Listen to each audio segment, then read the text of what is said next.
All right, hello. Hopefully I can get this in. This will be like my 5th attempt at this. My phone kept running out of storage, so I finally went through and put photos on my computer and all that stuff. So that's what I record on. Hopefully I get through this. My son and daughter are inside sleeping. My wife's running some errands. We'll see if they stay asleep. So, Numbers 1. We'll get right into it. I shouldn't have to jump over the commentary too much since I've already tried this like 4 times. I should just have it by memory now. Now, Numbers is a census. So, before I get into it, there's 2 real reasons to take a census. I think even today, but especially in this day and age in ancient Israel. Taxes and war. Exodus 28, they take a census for taxes. This one is for war purposes, so they know how many fighting men they have. Remember that. That's why censuses are taken. I believe it's King David, might be one of the other kings, but I'm pretty sure it's King David who got in trouble with the Lord for taking a census that he wasn't ordained to take or called to take by God. And you think, well, what's the big deal? He's the king. Why is that such a thing that God would get mad at? Well, again, taxes and war. So either he was going to tax the people unjustly and God didn't want him to, or he was fearful of war happening, an invasion, and he should fear only the Lord. The Lord would tell him when to worry about that. Or he was planning a conquest, an offensive, which God wasn't calling for that either. So we'll get into this. The Lord spoke to Moses in the tent of meeting in the desert of Sinai on the first day of the 2nd month of the 2nd year after the Israelites came out of Egypt. He said, see, people who think the Bible's like it's total fiction, I think it's accurate, but I can understand the argument that it's not totally accurate. I do get that argument. People think it's a fiction. It's like, this is the worst fiction. Like, what? Why would you add in that the first day of the 2nd month of the 2nd year? Like, we'll get into it in this chapter. Like, you wouldn't write it this way, Fizz. Anyway, take a census of the whole Israelite community by their clans and families, listing every man by name one by one. You and Aaron are to count according to their divisions all the men in Israel who are 20 years old or more and able to serve in the army. One man from each tribe, each one of them the head of his family, is to help you. These are the names of the men who are to assist you. Okay, so remember a while ago, Jethro, Moses' father-in-law, came and told him, hey, you need to organize yourself. Jethro had kind of been in a much smaller scale doing what Moses is about to do, wandering the wilderness. He was like a nomadic man, not technically attached to a kingdom, and he had a much smaller band, but he understood the organizational structure. And so Moses is already getting this in his head. Now God's coming to him like, you need to do this for war purposes, and he's making it very organized for him. So from Reuben, Eleazar, son of Shadur. From Simeon, Shelumiel, son of Zurishaddai. From Judah, Nahshon, son of Amminadab. I believe Nahshon is in Jesus' lineage, like Judah, Nahshon. From Issachar, Nathaniel, son of Zur. From Zebulun, Eliab, son of Helon. From the sons of Joseph. From Ephraim, Elishma, son of Immihud. And from Manasseh, Gamaliel, son of Pedahezer. From Benjamin, Abidan, son of Gideoni. From Dan, Ahazar, son of Ammishaddai. From Asher, Pagel, son of Okron. From Gad, Eliasaph, son of Deuel. From Naphtali, Ahari, son of Anan. Apparently, legend has it Naphtali was the most swift of foot person ever. Jewish legends. These were the men appointed from the community, the leaders of their ancestral tribes. They were the heads of the clans of Israel. Okay, so these are the ones picked to be the heads of their clans, to take the census to help with Aaron and Moses. We'll get into it at the end, but Aaron, the Levites, aren't involved in the census taking because they are the priests, so they're not of the warrior class. They're not going to be warriors, they're priests. I think there's not going to be much on the commentation here.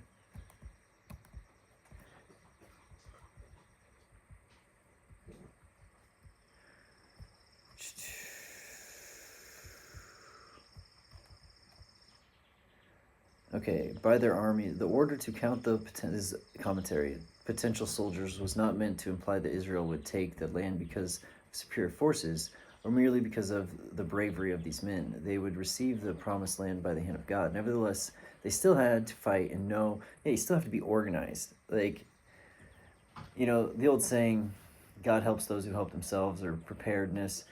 That's a wise way to look at things. But also put your faith in God. Know that God has your back and God's going to get you through things, but that because of your respect and love for God, you're still doing everything you can. It's like when you know you have a father or parents who are going to take care of you, like if you fall on hard times, they're going to be there, but you're not purposely falling on hard times because of your sloth or laziness or whatever. You still try not to have to, but you know that you have them at all times. Take inventory. So I just like this part. I think it's cool. To me, I like the meaning of a name. Names have meanings. My name is James, which is the Greek version of Jacob, which is to usurp. So it's probably why Big Bear doesn't like James very much. But here are just some of the translations of their names. My God is rock. My peace is God. My people are noble. Gift of God. Like, it's just cool. Like, I always look at the meaning of a name before we named our children. I wanted it to be have meaning. It's not just the way it sounds. So all these are like, brother is my helper, father is judge, reward of God, met by God. And then Naphtali's the Hari, whose name can mean my brother is evil. Some of them had some downer names, some boy named Sue style things.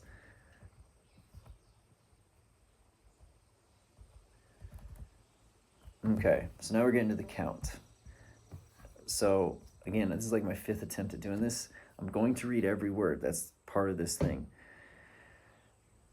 People who think this stuff is fiction, you'll see it here. It's like, why would they repeat this whole thing? So you wouldn't do it this way if it wasn't like an actual census. But we'll get into the numbers and the people. What do I want to say? So not everyone believes these numbers. I personally do, but we'll get into it.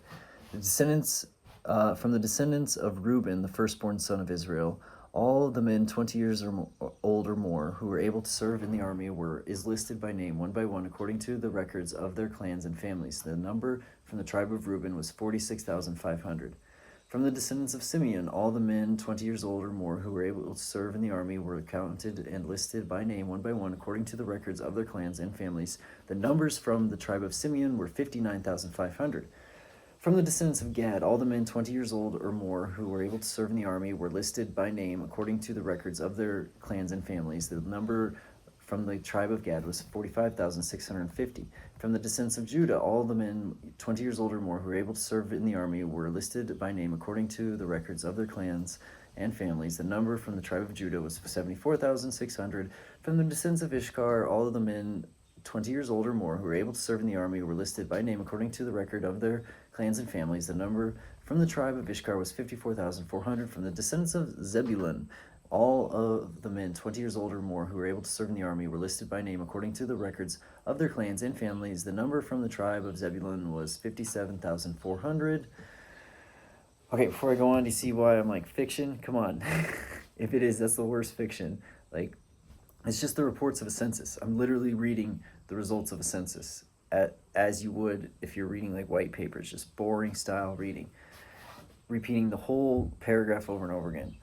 Now, I think it's funny that you had to be older back then to serve in the army than you do now, right? And apparently brains develop slower now than they used to. Like now it's not until you're 25 that your brain's done developing, apparently. Anyway, let's get through this. From the descendants of Ephraim, now notice the numbers, because that's discrepancies. That's what I was looking for before. There's a lot of people who have discrepancies with these numbers. All the men 20 years old or more who were able to serve in the army were listed by name according to the records of their clans and families. The number from the tribe of Ephraim was 40,500. From the descendants of Manasseh, all the men 20 years old or more who were able to serve in the army were listed by name according to the records of their clans and families. The number from the tribe of Manasseh was 32,200. From the descendants of Benjamin, all the men 20 years old or more who were able to serve in the army were listed by name according to the records of their clans and families. The number from the tribe of Benjamin was 35,400. From the descendants of Dan, Dan has a bad reputation.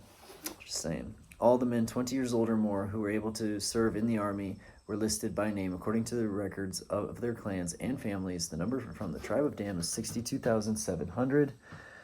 From the descendants of Asher, all the men 20 years old or more who were able to serve in the army were listed by name according to the records of their clans and families. The number from the tribe of Asher, 41,500. From the descendants of Naphtali, all the men 20 years old or more who were able to serve in the army were listed by name according to the records of their clans and families. The number from the tribe of Naphtali, 53,400. These were the men counted by Moses and Aaron and the 12 leaders of Israel, each one representing his family. All the Israelites 20 years old or more who were able to serve in Israel's army were counted according to their families. The total number was 603,550. Okay. Now, a lot of people have problems with these numbers. We'll get into it here. I shouldn't say a lot of people, a fair amount of people. Too many, this seems too large a number, and some people wonder if these numbers are accurate and literal. I don't wonder that. To me, it doesn't seem that implausible. Also, look at the history. So they're in Egypt for 400 years. I don't believe they're slaves for 400 years. In fact, I'm of the persuasion they didn't even realize they were slaves at the end. Like, Moses almost had to convince the people that they were slaves. But remember, they were becoming too numerous. They had to kill off an entire generation of boys. Like, if you know about ancient Egypt, they had like a prehistoric or ancient way of birth control, and they were actually using birth control to keep their women from getting pregnant and staying beautiful, and this obviously is going to cause population decrease, which is why they need this labor force as time goes on from the Jews. The Jews don't believe in that. The Jews, it's like fruitful and multiply, fruitful and multiply. That's what they're all about. So to me, it makes sense that they became super numerous over 400 years. I don't see a discrepancy with it personally, but here's some commentaries that mention some things. If one estimates that this count of the men of war represents 70% of the total male population, adds on equal number of females, and then adds on 25% for children, and the total population of Israel would be between 2 and 2.5 million. That sounds, yeah, I believe that. I don't know why that's hard to believe personally.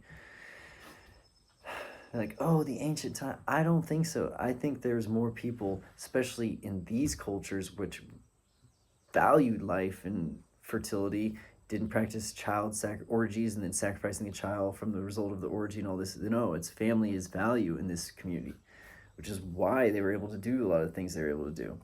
This tremendous number, as well as the sizable figures tendered for each individual tribe, has posed the greatest dilemma for biblical interpreters since the Middle Ages. Yeah, because the Middle Ages couldn't understand of that many people. Okay, Middle Ages, they stopped practicing a lot of the kosher laws, which kept cleanliness and stopped disease. So people died probably more than they did back in the time of the Israelites in the Israelites tribe, because they practiced hygiene much more and much better, clean water, clean food. It's not rocket science here, people. Many modern commentaries summarily dismiss these numbers as hyperbolic or fictitious, while others provide a brief history of interpretation. Everyone's trying to explain it away instead of just believing it. I mean, obviously, I think they rounded because they all end in 0, but numerous suggestions have been proffered for comprehending these unbelievable sums. Colin Allen mentioned several different ones. The census is literal and accurate. That's the one I believe. The census figures are literal and accurate, but taken from David and Solomon's time and read back into the history of Israel. So they're kind of putting their numbers onto the ancient times. The numbers have been interpreted as forms of gematria, mathematical. Yeah, we all know what gematria is, but I don't really buy much into that.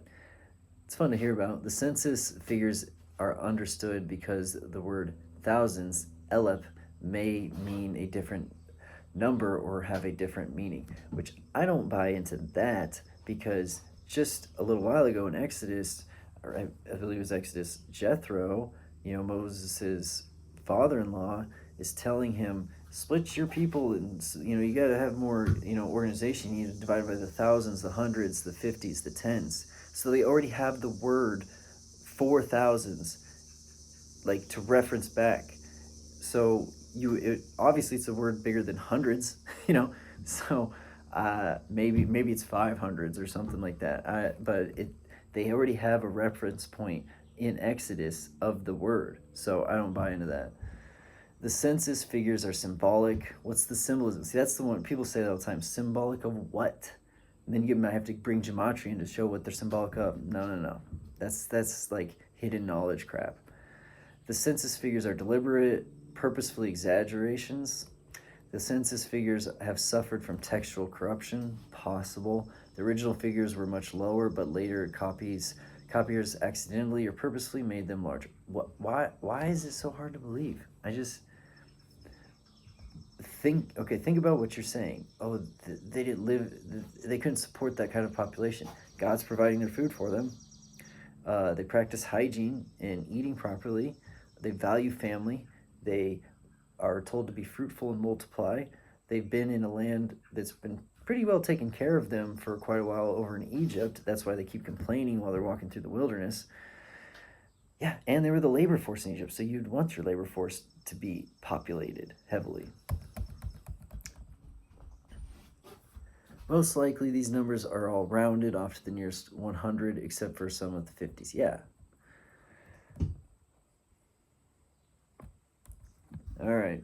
So people will have discrepancies with it. I believe it's literal. I don't have a discrepancy with it. I think it makes sense to me. Like, it literally makes sense because of the reasons I already talked about. They would be very populous. They would be very numerous. It's in their religion to live healthy. It's in their way of life to take care of themselves. They were the labor force of Egypt, so they wanted them to be populous. They became so populous that they had to genocide an entire generation of boys because they're getting out of control. They're not allowed to pull out. They're not allowed to spill the seed. I mean, yeah, I think they're going to be pretty numerous. The ancestral tribe of the Levites, however, this is back to the verse 47 here.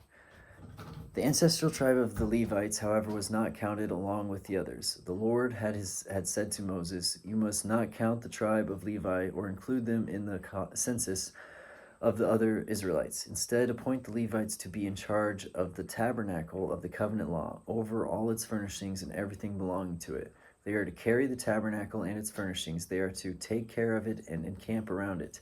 Whenever the tabernacle is to move, the Levites are to take it down, and whenever the tabernacle is to be set up, the Levites shall do it.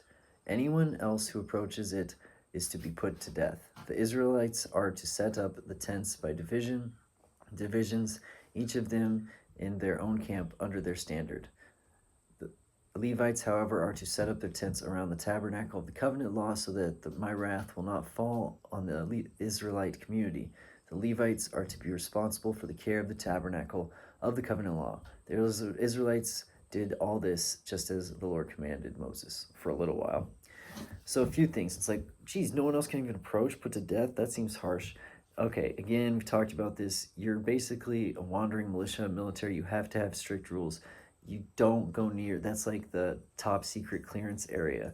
You don't go near this area unless you know what you're doing. The Levites know how to take it down, how to put it back together, how to keep everything in order, how to make sure it stays sanctified. You don't know. And why would you be approaching? Why are you going to the classified information unless you personally want some? Why are you going there? Are you trying to, you can pray anywhere. You don't have to pray there, and you can do your sacrifices and all this stuff. So why are you going there? Is it going to look at the fancy stuff there is? To take some fancy stuff there is? Maybe you think you can gain power from going closer there, so don't do it. Why would you? So set up camps in your own clans. I believe that's to keep strife from happening. If you've been in the military, you understand, like, Marines and Navy butt heads, or this division or this regiment and this regiment have a rivalry and stuff like that. So it's just to keep an organization and to keep, people who aren't familiar with one another. One of two things happens. Either you fight or you party. That's how it goes. All right, you have two groups that aren't used to each other. You're going to party with each other. or you're going to fight. When big groups come, I'm not saying one person one on one or two on two, but if you get two big groups together like that, there's going to be a lot of fighting and a lot of partying. That's why you want to set up in your own encampments where you're around your family, because you're going to be on a better behavior around your father, your grandfather, your kids, your nieces, all that stuff. All right. So this is Numbers 1. We're going to start this book. There's some cool stuff that happens in Numbers, but again, I'm going into it kind of like I did Leviticus, which Leviticus ended really well. I never liked reading Leviticus before. It always seemed boring. It's just a law book. Numbers is just a census. I like to skip almost all the way to Judges or 1 Samuel, but going through each chapter by chapter and really doing a study and talking it out, even if no one's watching, just to myself, I really enjoyed Leviticus. Like, it made me think deeper about things and why these laws might have been important. What's the relevance of them today? So hopefully I get the same thing out of Numbers. And doing this one, I've reflected and thought about things that I didn't really ever think about before. I don't know if they're life-changing, but it is interesting, especially if you enjoy religion and enjoy history and that sort of thing. So everyone have a wonderful afternoon, evening, or good night. God bless.